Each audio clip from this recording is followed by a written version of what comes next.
Welcome to my YouTube channel yes K excellence tutorial में आप सभी का स्वागत है दोस्तों। तो आज हम लोग देखेंगे कक्षा 10 का जो है केमिस्ट्री के कुछ नोट्स हैं जो बहुत ही इंपॉर्टेंट है यूपी बोर्ड एग्जाम के लिए। तो इसको देखिए, चैप्टर 1 से है। तो यहाँ पे देखिए रासायनिक समीकरण किसे कहते हैं, संतुलित रासायनिक समीकरण का क्या उदाहरण दीजिए, इसे संतुलित करना क्यों आवश्यक होता है। तो यहाँ पे देखिए रासायनिक समीकरण किसे कहते हैं। रासायनिक समीकरण जब दो या दो से अधिक अभिकारक किसे कहते हैं, ये अभिकारक है, ठीक है ना। अभिकारक का मतलब जो अभिक्रिया में भाग लेते हैं। तो एक या एक से अधिक अभिकारक जो है अभिक्रिया करके माने आपस में मिलकर अभिक्रिया करके एक या एक से अधिक जो है नए गुणधर्म वाले उत्पाद का निर्माण करते हैं। उत्पाद किसे कहेंगे, जब ये दोनों मिलके कोई नया चीज बना रहे हैं, ठीक है ना। कोई भी दो तत्व मिलके एक तीसरा तत्व का जो निर्माण करेगा तो उसको उत्पाद कहेंगे। तो उत्पाद का निर्माण करते हैं तो उससे जो है क्या कहते हैं, रासायनिक समीकरण कहते हैं, ठीक है।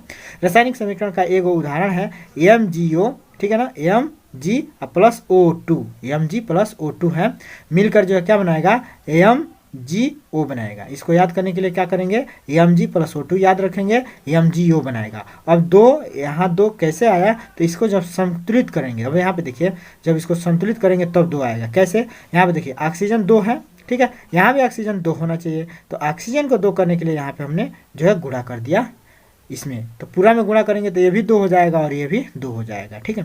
तो Mg 2 हो गया, तो यहाँ Mg अकेले है, मैंने इसको भूल जाइए। तो यहाँ Mg अकेले था तो Mg जो है अब जो है यहाँ पे 2 बढ़ा देंगे, तो यहाँ भी 2 हो गया, यहाँ भी Mg 2 हो गया, ऑक्सीजन 2 हो गया, इधर भी ऑक्सीजन 2 हो गया। तो इस प्रकार यह जो है क्या हो गया, संतुलित हो गया। अब जब ये संतुलित हो गया, इसको भी संतुलित करना ही सिखाया गया है, ओके।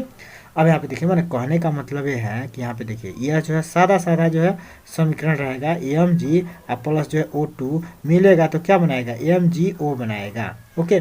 अब बनाने के बाद से जो है चूंकि समीकरण को संतुलित करना है, तो संतुलित का मतलब जितना जो है द्रव्यमान इधर है उतना ही द्रव्यमान इधर भी होना चाहिए। तो यहाँ पे हम लोग देख रहे हैं कि ऑक्सीजन के 2 परमाणु हैं, इधर ऑक्सीजन के 1 परमाणु है, तो ऑक्सीजन के 2 परमाणु इधर भी करने के लिए यहाँ 2 से गुणा करेंगे, ओके। अब जो है यहाँ पे 2 से जब गुणा कर दिए तो ये भी 2 हो गया, मैंने Mg भी 2 हो जाएगा और यह भी 2 हो गया। तो Mg 2 हो गया, इधर Mg 1 है, तो इधर भी Mg 2 करने के लिए इधर भी जो है 2 से गुणा कर देंगे। तो इस प्रकार यह जो है हम लोग का संतुलित रासायनिक समीकरण हो गया।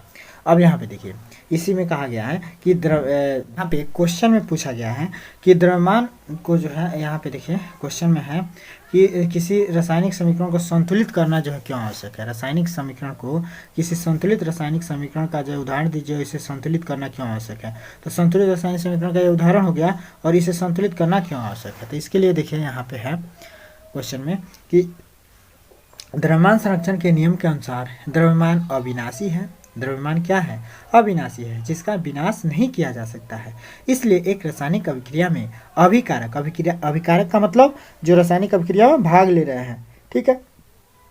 रासायनिक अभिक्रिया में भाग लेने वाले तत्व क्या कहलाते हैं, अभिकारक कहलाते हैं, तथा जो बनते हैं वह जो उत्पाद कहलाते हैं, ठीक है। तो अभिकारक का जो है कुल द्रव्यमान उत्पाद के कुल द्रव्यमान के बराबर होना चाहिए, अर्थात प्रत्येक तत्व का जो है क्या होना चाहिए, प्रत्येक तत्व का जो है प्रत्येक तत्व के परमाणुओं की कुल संख्या, प्रत्येक तत्व के परमाणुओं की जो है हटा देंगे, परमाणुओं की कुल संख्या दोनों तरफ जो है क्या होने चाहिए, बराबर होने चाहिए। यानी कि यहाँ पे देखिए परमाणुओं की संख्या जो है बराबर करने के लिए जो है क्या किया गया है, यहाँ भी 2 से गुणा कर दिया जाएगा, मैंने यहाँ भी 2 से गुणा कर दिया गया है, यहाँ भी 2 से गुणा किया गया है परमाणुओं की संख्या बराबर करने के लिए, ठीक है। तो इसलिए परमाणुओं की संख्या जो है क्या होनी चाहिए, दोनों तरफ बराबर होना चाहिए। इसलिए रासायनिक समीकरण को संतुलित करना आवश्यक है, मैंने परमाणुओं की संख्या दोनों तरफ बराबर करने के लिए जो रासायनिक समीकरण को संतुलित करना आवश्यक है, ठीक है। यहाँ पे देखिए कहा गया दूसरा क्वेश्चन है, तेल और वसा युक्त पदार्थों को नाइट्रोजन से प्रभावित क्यों किया जाता है। तेल और वसा युक्त पदार्थों को नाइट्रोजन से प्रभावित क्यों करते हैं। तो तेल तथा वसा युक्त खाद्य पदार्थ वायु से जो है क्रिया करके विकृत गंधी हो जाते हैं, वायु से क्रिया करके विकृत गंधी हो जाते हैं, मतलब अगर वायु से अगर क्रिया कर लें तो वह जो है क्या हो जाएंगे, गंध आ जाएगा, उसमें सड़ जाएगा, ठीक है। जबकि नाइट्रोजन सामान्य ताप पर अपक्रिया नहीं करता है, इसलिए जो है तेल तथा वसा युक्त जो है खाद्य पदार्थों को नाइट्रोजन से प्रभावित जो है किया जाता है। नाइट्रोजन से प्रभावित करने का मतलब ये है कि जो है खाद्य पदार्थों को जो है सड़ने से बचाने के लिए जो है क्या किया जाता है, जैसे कि आप लोग देखे होंगे कि चिप्स वगैरह में जो है क्या कर दिया जाता है, हवा भरा रहता है। चिप्स वगैरह में जो आलू के चिप्स खाते हैं, चाहे कुरकुरे वगैरह में हवा भरा रहता है। यह जो है यह हवा इसलिए भरा जाता है ताकि ये वायु से अभिक्रिया न करे, और वायु से अभिक्रिया नहीं करेगा तो क्या होगा, और यही हवा होते हैं, यह जो है नाइट्रोजन युक्त हवा होता है जो कि उस पैकेट में भरा रहता है, तो वायु से क्रिया नहीं कर पाता है, जिससे वो खराब नहीं होता है, जल्दी कुरकुरा बना रहता है। इसलिए जो है देखिए, ऊष्माक्षेपी एवं ऊष्माशोषी अभिक्रिया का क्या अर्थ है, उदाहरण सहित समझाइए। तो ऊष्माक्षेपी का मतलब जो ऊष्मा दे, अभिक्रिया के फलस्वरूप ऊष्मा दे यानी कि ऊष्मा बाहर निकले, उसको ऊष्माक्षेपी अभिक्रिया कहेंगे। ऊष्माशोषी का मतलब जो ऊष्मा लेके अभिक्रिया करे, ऊष्माशोषी अभिक्रिया कहते हैं। तो यहाँ पे देखिए, ऊष्माक्षेपी अभिक्रिया ऐसी अभिक्रिया जिसमें उत्पाद के निर्माण के साथ साथ ऊष्मा भी उत्पन्न होती है, ऊष्मा भी उत्पन्न होती है यानी कि ऊष्मा भी मिलता है, तो ऊष्माक्षेपी रासायनिक अभिक्रिया कहलाता है। जैसे कि CH4+O2, ठीक है ना, मेथेन प्लस ऑक्सीजन का अभिक्रिया कराते हैं तो कार्बन डाइऑक्साइड प्लस जल प्लस में ऊर्जा जो है, ऊर्जा निकलता है, ऊष्मा निकलता है, ठीक है। तो यह हो गया ऊष्माक्षेपी अभिक्रिया। जैसे कि जल में जो है चूना भी मिलाते हैं तो ऊष्मा देता है ना, यानी कि गर्म हो जाता है। जिस पात्र में जो है जल और चूना मिलाया जाएगा तो क्या हो जाएगा, पात्र गर्म हो जाता है, इसका मतलब ऊष्मा दे रहा है।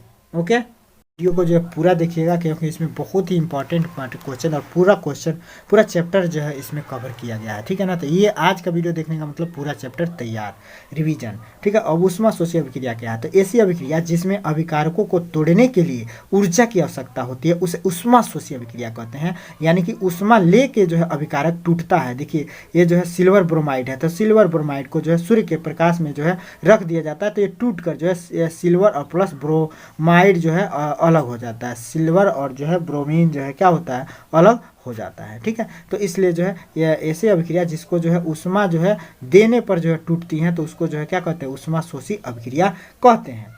इसके बाद से अब देखिए अगला क्वेश्चन क्या है, तो मैग्नीशियम रिबन को जो है जलने से पहले साफ क्यों किया जाता है। बहुत ही वायरल क्वेश्चन है, यह जो है अक्सर पूछ दिया जाएगा इस साल, जो है अक्सर जो है पूछा जाएगा इस साल, ठीक है। तो यहाँ पे देखिए मैग्नीशियम बहुत ही जो है क्रियाशील धातु है, जैसे सोडियम, कैल्शियम आदि की तरह है। जब इसे खुले में रखा जाता है तो इनकी भारी सतह जो ऑक्सीजन से क्रिया करके मैग्नीशियम ऑक्साइड की परत बना लेती है, ठीक है ना। तो इसलिए जो है परत बना लेती है, तो इसलिए जो है इस परत को जो है साफ करना आवश्यक है, क्योंकि इसके मुख पे जो है अगर जो है मैग्नीशियम ऑक्साइड का जो है यहाँ पे जो है परत रहेगा तो आग लगाने पे जल्दी जलेगा नहीं, ठीक है। तो इसलिए जो है इस परत को जो है साफ करना आवश्यक होता है ताकि आग लगाने पे फट से जल जाए, ठीक है।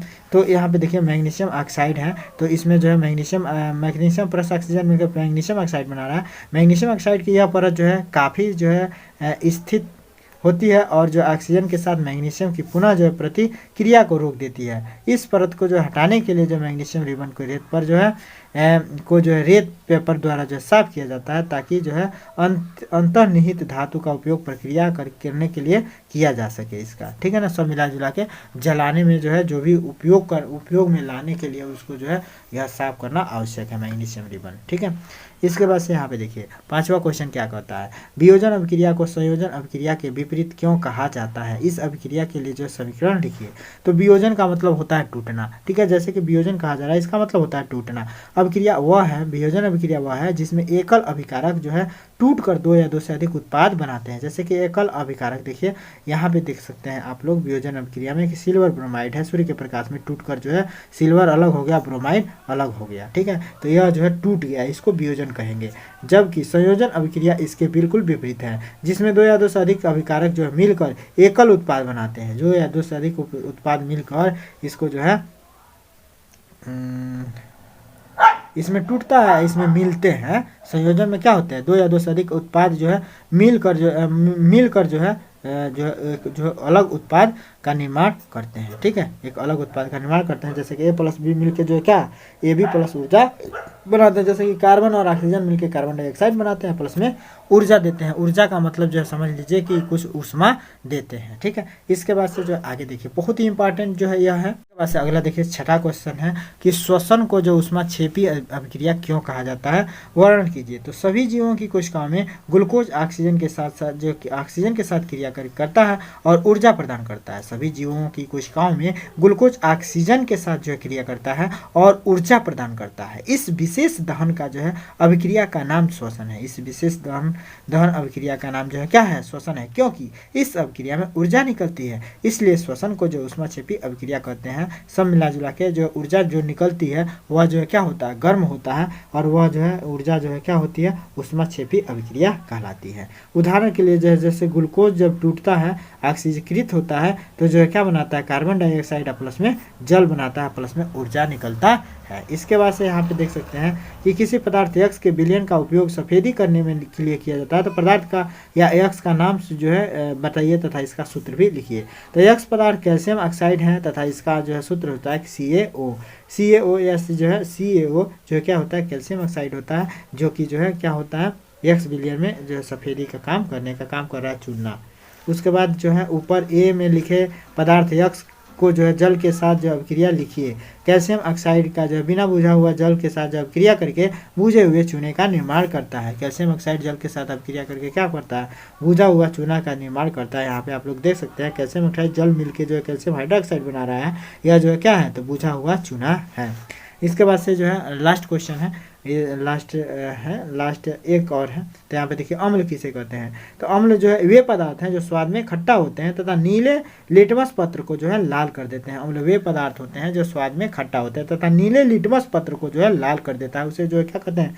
अम्ल कहते हैं। उसके बाद से पीएच स्केल क्या है? तो किसी विलयन में उपस्थित धन आयन तथा ऋण आयन की जो है सांद्रता ज्ञात करने के लिए एक जो स्केल विकसित किया गया है, जिस से स्केल विकसित किया गया है उसको जो है क्या कहते हैं? पीएच स्केल कहा जाता है। ठीक है, तो बस इतना ही है, इतना जो आप लोग तैयार कर लीजिए, पहला चैप्टर समाप्त। फिर मिलते हैं अगले वीडियो के साथ, तब तक के लिए जय हिंद।